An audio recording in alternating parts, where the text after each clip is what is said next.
আসসালামু আলাইকুম রহমতুল্লাহি অবরকাতুহু। সম্মানিত দর্শক, বাংলাদেশে ইনুস অ্যান্ড কোম্পানি তাদের দশা কি? তাদের সংখ্যা কত? তারা এখন কোথায় আছেন? কিভাবে আছেন? কেমন আছেন? কি করছেন? কি করবেন? এই বিষয়গুলো নিয়ে আলোচনা করব।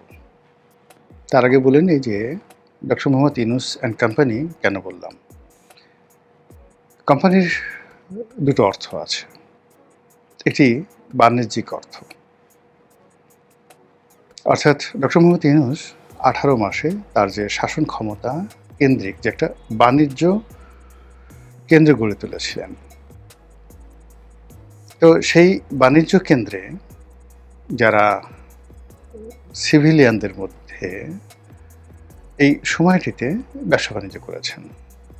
এদের একটা গ্রুপ আছে। তো সেখানে ধরেন আকিজ বশির গ্রুপ, জামাতের যে সকল প্রতিষ্ঠান রয়েছে তারা, এরকম বহু ব্যবসায়িক গ্রুপ যারা ওই সময়টাতে খুব শীর্ষ পর্যায়ে ছিলেন। আরেকটি গ্রুপ হলো যাদের বাড়ি চট্টগ্রাম এবং ডক্টর মোহাম্মদ ইউনূস গ্রামীণ ব্যাংক বা এই পরিবারের সঙ্গে আত্মীয়তার বন্ধনে আবদ্ধ এই ধরনের মানুষ তারা আর্মিতে থাকুক, সেনাবাহিনীতে থাকুন, বিজিবিতে, পুলিশ, র্যাব, সিভিল সার্ভিস সব জায়গাতে প্রচণ্ড দাপট দেখিয়েছেন, ভালো ভালো পদপদবিতে থেকেছেন। এটা হলো সেই ইউনূস অ্যান্ড কোম্পানির আরেকটি পার্ট, ব্যবসায়ী এবং এই আমলাতন্ত্র। এর বাইরে ছিল রাজনীতিবিদদের একটা বিরাট অংশ। ছোট ছোট রাজনৈতিক দল, তারা অনেকেই কিন্তু ইউনূস অ্যান্ড কোম্পানির সদস্য, কিন্তু বর্তমান সরকারের সঙ্গে তাদের একটা সমঝোতার ভিত্তিতে নিদারুণ সম্পর্ক হয়ে গেছে এবং তারা অনেকেই মন্ত্রিপরিষদে, পার্লামেন্টে, বিভিন্ন দূতাবাসে, বিভিন্ন কর্পোরেট হাউসে তারা ইতিমধ্যে জায়গা করে নিয়েছেন ইউনূস অ্যান্ড কোম্পানির লোক। এর বাইরে এনজিও, ব্যাংকার। তো এনজিও এবং এই ব্যাংকিং সেক্টরে একটা বিরাট গ্রুপ। তার মধ্যে আবার দুটো শ্রেণী, একটা হলো দেশীয় গ্রুপ আর একটা হলো বিদেশি গ্রুপ। যেমন ব্র্যাক, প্রশিকা, এরকম যেমন আছে, তার সঙ্গে সঙ্গে ধরেন অক্সফাম, অ্যাকশন এইড, ইউএসএইড, এই ধরনের এনজিওগুলো। তো এই এনজিওগুলোর একটা বিরাট লিডিং যারা আছেন তারা কিন্তু এই ইউনূস অ্যান্ড কোম্পানির অংশ হিসেবে পুরো ১৮টি মাসে তারা যা ইচ্ছে তাই করতে পেরেছেন। তার ইচ্ছামতো ফান্ড এনেছেন, ফান্ড খরচ করেছেন, সরকারের টাকা নিয়েছেন, ছোট ছোট জরিপ করার জন্য, একটা রিপোর্ট তৈরি করার জন্য ১০০ কোটি ১৫০ কোটি টাকা তারা নিয়েছেন। এ সকল অলিগার, হোয়াইট ক্রিমিনাল, তারা আবার শেষ সময়টিতে এসে অনেকে নিরপেক্ষ হওয়ার চেষ্টা করেছেন এবং ডক্টর মোহাম্মদ ইউনূসের সঙ্গে পল্টি দিয়েছেন, বেইমানি করেছেন, মুনাফিকি করেছেন। তারা এই সমাজে ঘুরে বেড়াচ্ছেন। এই একটা কোম্পানি আছে। এর বাইরে ইউনূস অ্যান্ড কোম্পানির আরেকটি অংশ, যেমন বিভিন্ন দূতাবাস, মার্কিন দূতাবাস, ইউরোপিয়ান ইউনিয়নের দূতাবাস, মালয়েশিয়ান দূতাবাস, তারপর পাকিস্তানি দূতাবাস, এরকম বেশ কয়েকটি দেশ এবং রাষ্ট্র তারা মনে করত যে ইউনূস হলেন তাদের ত্রাতা। তারা ক্ষমতায় থাকলে এই দূতাবাসগুলোর যে ভূমিকা এবং কর্তৃত্ব, এটা ছিল সীমাহীন, অসীম। তো ইউনূস অ্যান্ড কোম্পানির এই ডিপ্লোম্যাটিক মিশন, সেই ডিপ্লোম্যাটিক মিশনও এই মুহূর্তে কোন অবস্থায় আছে। আর আরেকটি, সেটা হলো ইম্পোর্টেড কোম্পানি, যেমন আলী রিয়াজ, মনির হায়দার, লুৎফে সিদ্দিকী, এরকম যারা বিদেশ থেকে যাদেরকে আনা হয়েছিল অসংখ্য। এরকম আপনি হয়তো এই কজনকে দেখেছেন, কিন্তু এর বাইরে বিভিন্ন কর্পোরেট হাউসে, বিভিন্ন সরকারি অফিসে, বিভিন্ন সরকারি কোম্পানিগুলোতে, সরকারি কোম্পানি যেমন ধরুন এই যে মেঘনা পেট্রোলিয়াম, পদ্মা পেট্রোলিয়াম, এরকম অসংখ্য সরকারি কোম্পানি রয়েছে। বা ধরুন এই যে মেট্রো রেল, তারপর এক্সপ্রেসওয়ে, এগুলো পরিচালনা করার জন্য কিন্তু আলাদা আলাদা যাকে বলা হয় কোম্পানি গঠন করা আছে। এই কোম্পানির শীর্ষ পদে খোঁজ নিয়ে দেখেন ইউনূস জমানাতে যারা ছিলেন তারা এখন কোথায় আছেন। তো সব মিলিয়ে যদি ধরুন আপনি ইউনূস অ্যান্ড কোম্পানি ১৮ মাসে যারা সরাসরি এভাবে একেবারে ডাইরেক্ট রিক্রুটেড হয়েছে এবং সরকারি ফান্ড তারা নিয়েছে এবং ব্যবহার করেছে, সুবিধা ভোগ করেছে। আপনি চিন্তা করেন যে ইউনূসের জমানাতে $20 বিলিয়ন নতুন করে বিদেশ থেকে ঋণ দেওয়া হয়েছে। $20 বিলিয়ন মানে $1 বিলিয়ন, $10 বিলিয়ন কত হয়? 1,12,000 কোটি টাকা, প্রায় 2.5 লক্ষ কোটি টাকা। 2.5 লক্ষ কোটি টাকা বৈদেশিক মুদ্রা ঋণ ইউনূসের জমানাতে আনা হয়েছে। পরবর্তীতে দেখা গেল ইউনূস সেগুলো ব্যবহার করতে না পারার কারণে দাতারা এগুলো বন্ধ করে দিয়েছে। কিন্তু এই যে $20 বিলিয়ন আমরা নতুন করে ঋণ হয়েছি, শেখ হাসিনা রেখে গেছে $100 বিলিয়ন, কিন্তু ইউনূস সাহেব যখন গেছেন তখন সেটা হয়ে গেছে $120 billion, more or less $1-2 billion কম বেশি হতে পারে। তো এই টাকা কারা খেয়েছে, কোথায় দেয়া হয়েছে, এর মধ্যে কত পার্সেন্ট লুটপাট হয়েছে, কত পার্সেন্ট পাচার হয়েছে, এনজিওগুলো কত পার্সেন্ট পেয়েছে, ইউনূস অ্যান্ড কোম্পানি কত পার্সেন্ট পেয়েছে, রাষ্ট্রের কাজে কি হয়েছে, একটু হিসাব বের করেন তো। আচ্ছা, ইউনূসের জমানাতে বিভিন্ন ব্যবসায়ীদেরকে ফান্ড দেওয়া, সুযোগ দেওয়ার নাম করে বাংলাদেশ ব্যাংক টাকা ছাপিয়ে অথবা ঋণ মকুব করে তারপরে বিভিন্নভাবে যাকে বলা হয় ঋণ রিশিডিউল করে যে বিরাট একটা গ্রুপকে সুযোগ দেওয়ার নামে রাষ্ট্রের লক্ষ লক্ষ কোটি টাকা শেষ করে দেওয়া হয়েছে, কখনো টাকা ছাপিয়ে, কখনো সরাসরি সাবসিডিজ দিয়ে, অথবা কখনো পকেট ভারী করে। এই টাকা কারা খেয়েছে, কারা নিয়েছে? এরপর ভর্তুকির নামে, লোকসানের নামে, প্রকল্পের নামে যে সকল পাবলিক ওয়ার্কস হয়েছে বা এডিবি যে বাস্তবায়ন, প্রায় 3 লক্ষ কোটি টাকা, অর্থাৎ তারা দুটো এডিবি পেয়েছে, শেখ হাসিনার জমানার এডিবি আর তার জমানার এডিবি। এই দুটো এডিবিতে অ্যাটলিস্ট 5 থেকে 6 লক্ষ কোটি টাকার পাবলিক ওয়ার্কস হওয়ার কথা।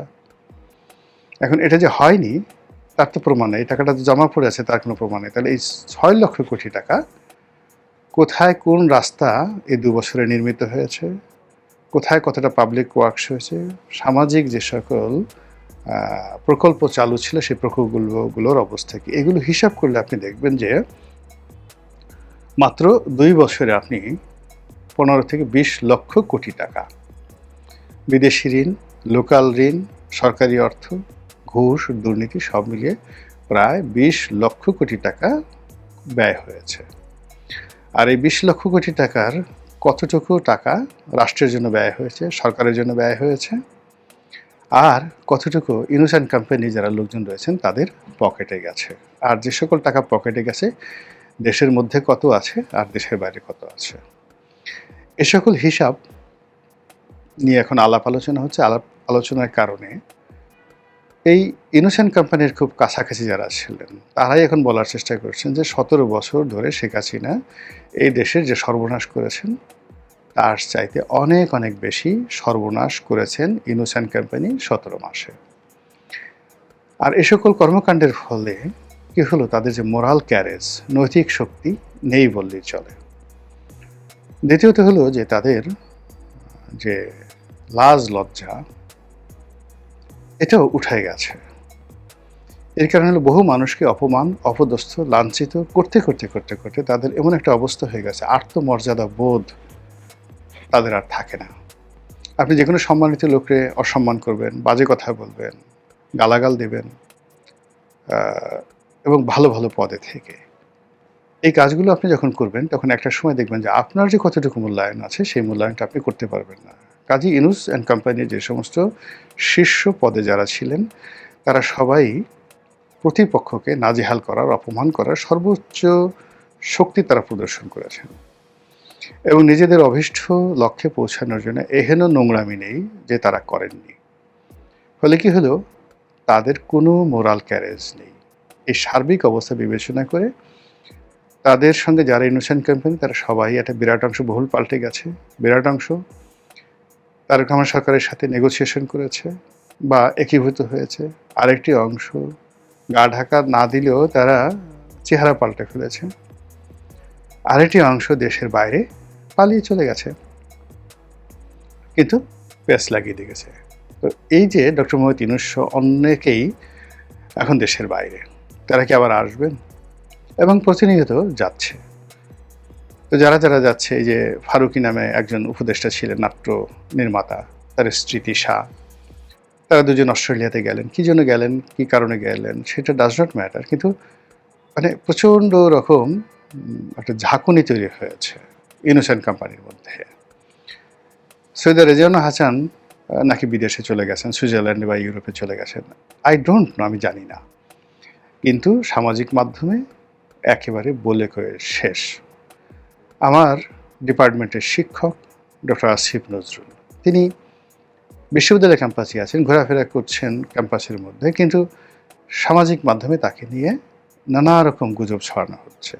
কেউ একটা এআই দিয়ে তার একটা ছবি তৈরি করে ফেলছে, একেবারে দেখা যাচ্ছে যে ঘুষিয়ে নাকের বদনা ঠদনা ফাটিয়ে দেওয়া হয়েছে, সারা মুখ রক্তাক্ত, দাঁত ভেঙে গেছে, কান ফেটে গেছে। আবার এটা নিয়ে একজন সিঙ্গেল লোকও সহানুভূতি প্রকাশ করছে না, কেউ বলছে না যে এই রিপোর্টটি এআই নির্মিত এবং আসিফ নজরুল সাহেব মার খাননি। কিন্তু আসিফ নজরুল সাহেব মার খাবেন, মার খাচ্ছেন বা খেয়েছেন, এটাকে ওয়েলকাম জানানোর জন্য পুরো দেশ এমনভাবে বসে আছে, ওই যে তার যে এআই নির্মিত আহত হওয়ার যে ছবি, এটা নিয়ে মানুষের উল্লাস দেখলে বোঝা যায় ইউনূস অ্যান্ড কোম্পানির দুর্দশা কোন পর্যায়ে। আদিলুর রহমান খান নামক একজন লোক ছিলেন, তিনি দেশের বাইরে। এই জন্য সবাই আলোচনা করছেন যে কেন এই ইউনূসের যারা লোকজন, তাদের শীর্ষ পদে যারা ছিলেন, তারা দেশ ছাড়ছেন। তারা কি পালাচ্ছেন, তারা কি ফিরে আসবেন, নাকি তারা রিঅর্গানাইজ হচ্ছেন? ডক্টর ইউনূস প্যারিসে গিয়ে কী করেছেন, নেদারল্যান্ডে গিয়ে কী করেছেন, তারপর ইউরোপের অন্য কোথায় গেছেন, এই জিনিসগুলো নিয়ে খুব, মানে জার্মানিতে কী করেছেন, এই জিনিসগুলো নিয়ে খুব আলোচনা হচ্ছে। তার সঙ্গে লামিয়া মোর্শেদ আছে, আর কারা কারা আছে, এগুলো নিয়ে প্রতিদিনই মানে মকারি হচ্ছে ইন্টারনেটে। এটার শুভ দিক আছে, ভালো দিক আছে, আবার মন্দ দিকও আছে। তো যেটা বলছিলাম যে ইউনূস সাহেবের যারা লোকজন কেন এই পাইকারি হারে দেশ ছাড়ছেন, একটা বিরাট অংশ। আর দেশের মধ্যে যারা আছেন তারা কেন সবার সমিতি সেমিনারে আসতে পারছেন না। এমনকি ওই সময়টিতে যারা খুব বেশি ডক্টর মোহাম্মদ ইউনূসের কাছাকাছি গেছেন, যেমন প্রথম আলোর মতিউর রহমান, ডেইলি স্টারের মাহফুজা নাম, সিপিডির দেবপ্রিয় ভট্টাচার্য, তারপরে সুজনের বদিউল আলম মজুমদার, তারপর ইফতেখার সাহেব আছেন যিনি ট্রান্সপারেন্সি ইন্টারন্যাশনালের। তো এই সমস্ত বুদ্ধিজীবী, অর্থনীতিবিদ, এনজিও ব্যক্তিত্ব, আপনি তাদেরকে যেভাবেই ডেজিগনেশন দেন না কেন, বা তাদেরকে যেভাবে তারা যতটা ডিগনেটারি হন না কেন, তাদের মূল পরিচয় হলো তারা একটা বলয় মেনটেন করেন, একই ভাষায় কথা বলেন, ভিন্ন ভিন্ন সেক্টরে এই কাজগুলো করার জন্য তারা ডেইলি স্টার এবং প্রথম আলো কেন্দ্রিক একটা আড্ডাখানা, বৈঠকখানা তারা মেনটেন করেন। এবং তাদের অনেকের পেছনে ভারতের হাত আছে, অনেকের পেছনে আমেরিকার হাত আছে, এবং তারা দেশের চাইতে বিদেশি যারা লোকজন আছে তাদেরকে বেশি পছন্দ করেন। এবং এই বাংলাদেশে কিচ্ছু হবে না, নির্বাচন হবে না, এই বাংলাদেশের লোকজন ভালো না, লেখাপড়া নাই, মানে ইন্টেলেকচুয়ালি এই লোকগুলো পুরো বাঙালির যে জাতিসত্তা রয়েছে, বাঙালির যে গ্লোরিয়াস ডে রয়েছে, আমাদের ভাষা, শিল্প, সাহিত্য, সংস্কৃতি এবং আমাদের রাজনীতি এবং এই ভূখণ্ডের যে একটা আধিপত্য, 2000 বছর ধরে আমরা পৃথিবীর মধ্যে সবচেয়ে আকর্ষণীয় একটি রাষ্ট্র ছিলাম। ছোট রাষ্ট্র হোক বা ধরুন খুব শক্তিশালী না হোক, কিন্তু আজ যেভাবে মোনাকোর কথা বলতে পারেন, কাতারের কথা বলতে পারেন, দুবাইয়ের কথা বলতে পারেন, সিঙ্গাপুরের কথা বলতে পারেন, বহু শতাব্দী ধরে আমাদের বহু নগর, আমাদের এই বাংলা বিহার উড়িষ্যাতে উজ্জয়িনী, আমাদের এই বাংলা বিহার উড়িষ্যাতে মুর্শিদাবাদ, কলকাতা, ঢাকা, মহাস্থানগড়, সোনারগাঁ, অসংখ্য এরকম নগর, মহানগর গত আপনি 2 থেকে 3 হাজার বছরের মধ্যে আপনি এদেরকে পাবেন। ওয়ারী বটেশ্বর তো মহেঞ্জোদারো হরপ্পাদের মানে সমপর্যায়ের, অর্থাৎ আজকে থেকে 4000 বছর আগের সভ্যতা। তো এটা এই যে নব্য যারা বিদেশি পেইড এজেন্ট, যে গ্রুপটির কথা বললাম, এরা এটা স্বীকার করে না। এরা বলে বাঙালির কিছু নাই, এদের পেট ভরা কৃমি, মুখ ভরা ময়লা, নাক ভরা পশম, বগল ভরা গন্ধ, এরা কোনো কিছু ঠিকমতো শেভ করে না, উপরে নিচে কোথাও শেভ করে না, এদের পায়ে গন্ধ, মোজা পরলে গন্ধ, ঠিকমতো জুতা পরতে পারে না, এরা হাঁটতে পারে না, প্যান্টে বেল্ট পরতে পারে না, বাংলা ঠিকমতো কথা বলতে পারে না, ইংরেজি তো পারেই না। এই জাতিকে যদি সোজা করতে হয় আমেরিকা থেকে লোক আনতে হবে, এই জাতিকে যদি সোজা করতে হয় ফ্রান্স থেকে লোক আনতে হবে, নিদেন পক্ষে কলকাতা থেকে দিল্লি থেকে লোক আনতে হবে। এইরকম গত 30-35 বছর ধরে এই গ্রুপটার সৃষ্টি হয়েছে আসলে 92-93 সনে। এই 92-93 সনে এই যে গ্রুপটা তৈরি হয়েছে, এর আগে এদের অস্তিত্ব ছিল না। এরশাদ জামানাতে এরা ছিলেন না, জিয়াউর রহমান জামানাতে ছিলেন না, বঙ্গবন্ধু জামানাতে এদের অস্তিত্ব ছিল না। এই যে নব্য একটা গ্রুপ তৈরি হয়েছে, এই গ্রুপটা 100% এফোর্ট দিয়েছে ডক্টর মোহাম্মদ ইউনূসের সঙ্গে। আর সেই গ্রুপটির একটা বিরাট অংশ একেবারে পট পরিবর্তনের সঙ্গে সঙ্গে তারেক রহমান সাহেবকে মাথায় করে নিয়েছে, তাকে অবতার বানিয়ে যে ফায়দা লোটার চেষ্টা করেছিল, সেই ফায়দাটা এখনো পর্যন্ত হয়নি। এদিকে ইউনূসের সাথে সম্পর্ক ভালো ছিল, আবার বিএনপির সাথে একেবারে সম্পর্ক খারাপ নয়। অন্যদিকে জামাতের প্রতি প্রচণ্ডভাবে দুর্বল এরকম একটি বুদ্ধিজীবী গ্রুপ, তারাও ভীষণভাবে ইউনাইটেড হয়ে গেছে। তো সব মিলিয়ে যে চাপ, এই মুহূর্তে যে চাপ, রাজনৈতিক চাপ, এটা আওয়ামী লীগ তো ফিল্ডে নেই। এই প্রথম চাপটা আসবে ইউনূস অ্যান্ড কোম্পানির উপর। এবং যেহেতু এরা বুদ্ধিমান, যেহেতু এরা 10 ঘাটের পানি খাওয়া, কাজেই তারা এই বর্তমান পরিস্থিতিতে যাদের দেশ ছেড়ে যাওয়া দরকার তারা যাচ্ছে, যারা চুপ থাকার দরকার তারা চুপ থাকছে, যারা সরে থাকার দরকার তারা সরে থাকছে, যারা আবার নতুন করে দালালি করার সুযোগ পাচ্ছে তারা ঠিক সেইভাবে নতুন দালালি শুরু করছে। আর এর প্রেক্ষিতে নানা রকম গুজব ছড়িয়ে পড়ছে। দেখা যাক কোথায় গিয়ে পরিস্থিতি কিভাবে সমাপ্ত হয়। আসসালামু আলাইকুম রহমতুল্লাহি ওয়া বারাকাতুহু।